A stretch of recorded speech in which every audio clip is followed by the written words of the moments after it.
भारत में हुई लिंचिंग के बाद पाकिस्तान ने सिखों पर एक बड़ा एक्शन लिया है, जिसके बाद पाकिस्तान में रह रहे सिख समुदाय के लोगों की मुश्किलें बढ़ गई हैं।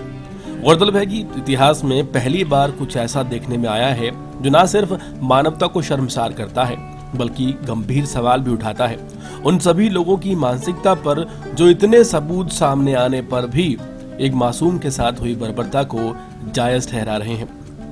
सिर्फ 2 रोटी के लिए एक बच्चे को इतनी दर्दनाक सजा दी गई, इसे देश कभी नहीं भूलेगा। इसके पीछे जाहिर है कई कारण हो सकते हैं। पाकिस्तान की साजिश हो सकती है, खालिस्तानी आतंकियों का हाथ हो सकता है, चुनावी रणनीति भी हो सकती है। लेकिन बड़ा सवाल उन लोगों से है जो ये कहते हैं कि हमने अन्याय सहा है, हमने बलिदान दिया है, हमने कुर्बानियां दी हैं। वो सभी धर्म के ठेकेदार वहां मौजूद थे जब इस अमानवीय घटना को अंजाम दिया जा रहा था।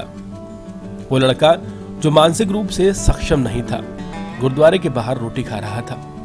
उसे निशाना बनाने के लिए हजारों लोग मौजूद थे, लेकिन उसे बचाने के लिए एक भी शख्स नहीं आया।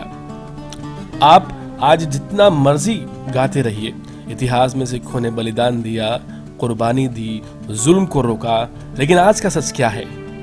आज का युवा पूरी दुनिया में सिख कौम को किस नजर से देख रहा है? एक बेकसूर को 2 रोटी के बदले आपने इतनी बड़ी सजा दी कि उसके शरीर पर 30 गहरे निशान हैं तलवारों के। सांस की नली काट दी गई है, फूड की नली काट दी गई है, खोपड़ी पूरी तरह से तोड़ दी गई, उंगलियां काट ली गई, उसकी छाती में नुकीली चीज से कई वार किए गए।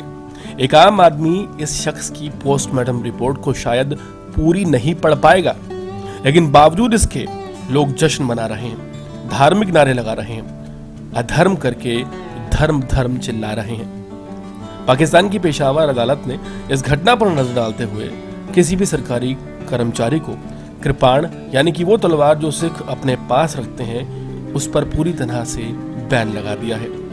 पाकिस्तान की अदालत ने बाकायदा भारत की घटी घटना का हवाला दिया।